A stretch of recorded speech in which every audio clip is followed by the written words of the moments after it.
I like beer because it is good. I drink beer because I should. I've never had a fast car. Every car I've ever got has been a used car. They've never really been that great. I'm always the guy that gets the car that's really conservative. I always get like a 4-door. I never get a car that's like makes the females turn their head when I drive by. They, at least not towards me, they turn them away. But that's fine because I'm saving the money on gas, you know.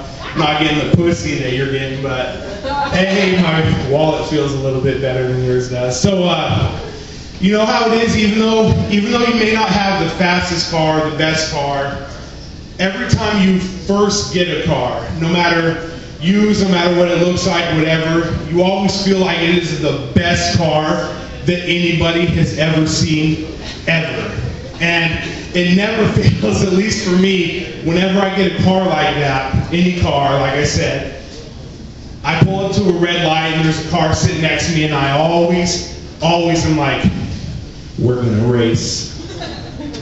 Fuck it if they don't know it. I fucking know it. This is gonna be a race today. So you're sitting there looking over and you're in your fucking little 4-cylinder fucking Chevy and you're looking over and you see a nice ass Acura sitting next to you like, yeah, I can take this guy. Just watch. So fucking you sitting there and you're just like revving your little and you know the guy can't even fucking hear you because your engine barely even makes any noise.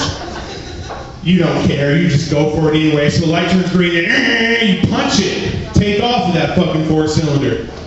Guy sitting there putting along, not even knowing he's in a race, and you make a quarter mile before he does, and that's where you win right there. That's a good feeling inside.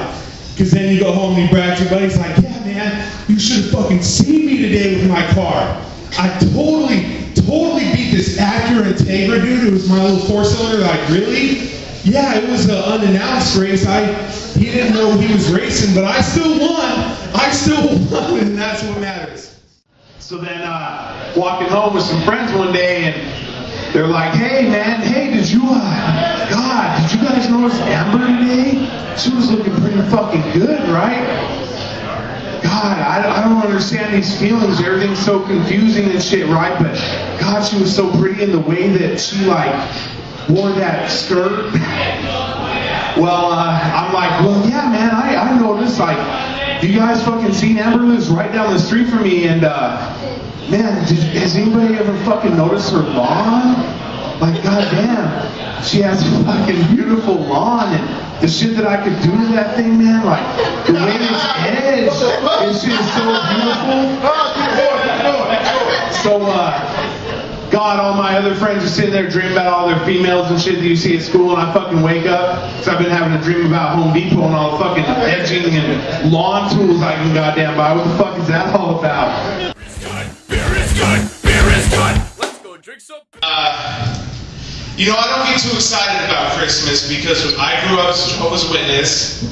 And so, you know, we don't celebrate Christmas, birthdays, any of that kind of stuff, Easter, whatever.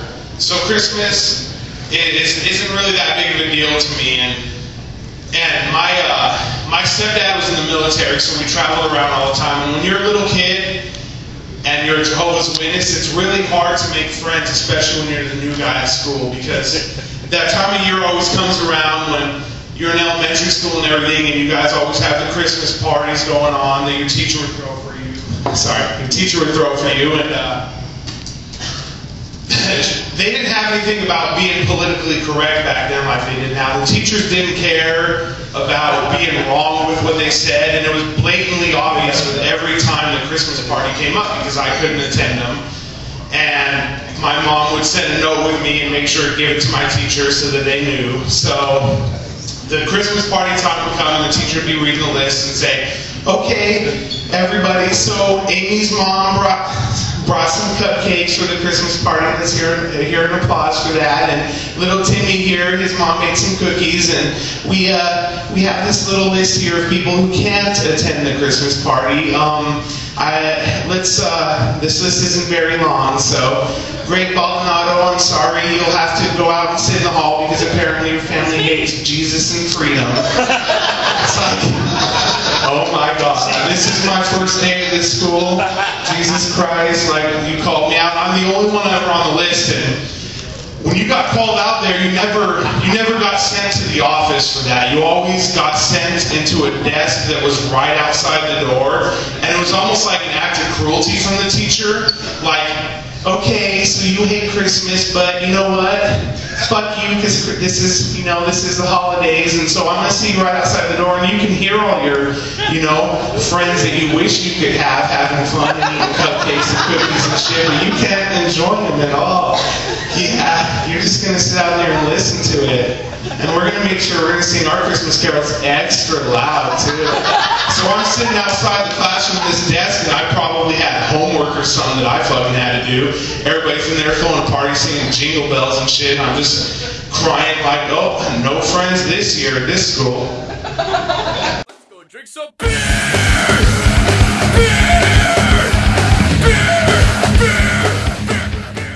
You could have the most independent woman ever who never needs to be around you until you want to play that fucking Xbox.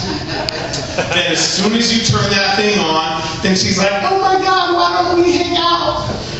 Can we just sit together for a little while and cuddle?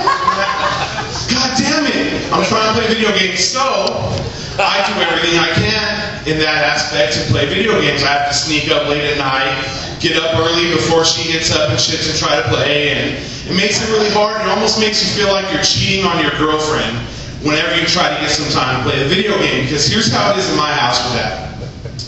I'm sitting there laying in bed, I wake up in the middle of the night because I can fucking hear it calling to me and shit, and I gotta answer the call every time. So I look at the clock, and it's like 1 o'clock in the morning, and I'm like, look over at her like, baby, tap her a couple times, baby, no movement, nothing. So I think I'm pretty safe. So at that point, I tend to try to sneak out of our bed without her hearing me. And I'm not exactly the smallest guy, and our floor creaks a lot. So you can imagine, I've memorized every step I need to take as soon as I get out of bed.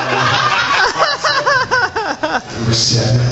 All right, then you step over to this board and wake her. Then you get out to that living room and you turn that game on. Just hope to God that she doesn't catch you. So you get out there. A couple times I've actually been caught sitting out there playing, and I hear my door creak open because I WD-40 for the fucking hinges. But regardless, I hear it creak open. So I sit there, turn the volume down real quick, and I see the light. But I got 1 more minute, okay? Less than a minute. Alright, so anyway, door creaks open, I'm sitting in my underwear, she's like, oh my God, are you playing that fucking video game again? I'm like, no baby, I swear to God, I was watching porn all this time.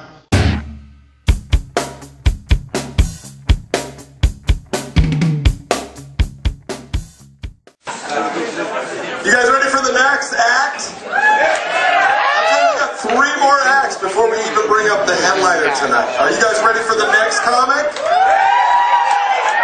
This guy is here because he's Mexican and he can bring a lot of people. You don't even have to leave the house to do that, so that's great. I want you guys to start clapping right now. This guy's hilarious. He's a good friend of mine. Keep it going for Greg Baldonado.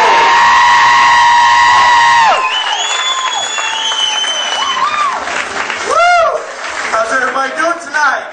Why don't you guys give yourselves a round of applause for making this such a good fucking turnout? Woo! We couldn't do this without you guys. 2012, it's a new year. New fucking everything. You guys should party like it's fucking 2012. Prince ain't got shit on this year, you guys. Because it's supposed to be our last year on Earth. Apparently, according to the fucking Mayans. Fuck them, what do they know, right? Bring on the zombies! I like the way this guy thinks. Hey, call me after the show, dude. I got my zombie kit ready. We'll fucking roll. Anybody here make New Year's resolutions? Hell no! Woo! I do. I fucking love making New Year's resolutions, but I don't make them like you guys probably do. I don't resolve to like try to lose weight or try to be better at sports and shit like that because I don't like disappointment. So I make New Year's resolutions in a little bit different way than you guys would probably expect, and I actually brought a list here to share with you guys of the resolutions that I've made for this year. So if you guys will bear with me, I'll go ahead and let you know. Here's my New Year's resolutions. Number 1, I resolved to not expose myself to the produce and Safeway anymore for comparison. Because all I ever get is disappointment and handcuffs. New Year's resolution number 2, I resolved to not use wheelchairs as drunken race cars anymore. Especially when the owner is still sitting in them. Because that fucking gets me nowhere either, but the handcuffs like the previous one. Alright, now I got, number 3 has a little bit of a backstory to it, so if you guys will bear with me, I'll let you guys know what it is, okay? The other day, my girlfriend tells me, she says, Greg, why do you always objectify me? When your girlfriend says that kind of shit to you, you have to run through your head about your answer and be smart about it, otherwise you're going to be spending a week on the couch, right? So I'm sitting there going in my head like, okay, well, maybe it's, you know, I love you, I can try to work on this, try to make it better, and try not to be such a jerk, and show you how much I care and everything, you know, to try to improve this and not objectify you so much. But what ends up coming out of my mouth is, go make me a fucking sandwich.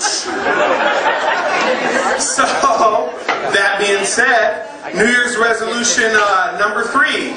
I'm going to go ahead and this year I resolved to teach my girlfriend to make better sandwiches. Okay, New Year's resolution number 4. I resolved to befriend at least 2 midgets this year. Now there's a reason behind that one too, because I believe for white comedians it's a little bit tough to do racist jokes, because as soon as they start coming out, then, you know, 99% of the time we're beat up in the parking lot. And that's not the result that we're looking for. Whereas, you know, a minority, they can just bust out the N-word left and right and it's no big deal, right? So, the reason that I feel that I want to make a few midget friends is because I'm trying to improve our relationship on making the racist jokes, and I believe that here's how we can do it as white people or comedians. All you have to do is make a friend that's a minority, and as soon as you have that friend, then the jokes are okay, right? So, over the years, I've been slowly working on building my relationship with minorities. Like Justin said, I'm half Mexican, so I got that covered. That's, you know, that's pretty easy. There's Home Depot jokes, fucking lawn mowing jokes and shit all over that one. So that one's good to go. I have a friend, I'm very lucky in this aspect. I got a friend that's actually half black and half Asian. Wonder where she's sitting. So I'm lucky in that aspect because I get 2 for the price of 1. You know, we fucking love 2 for the price of 1 as white people. I can have two minorities at my house, but it's only 1 person.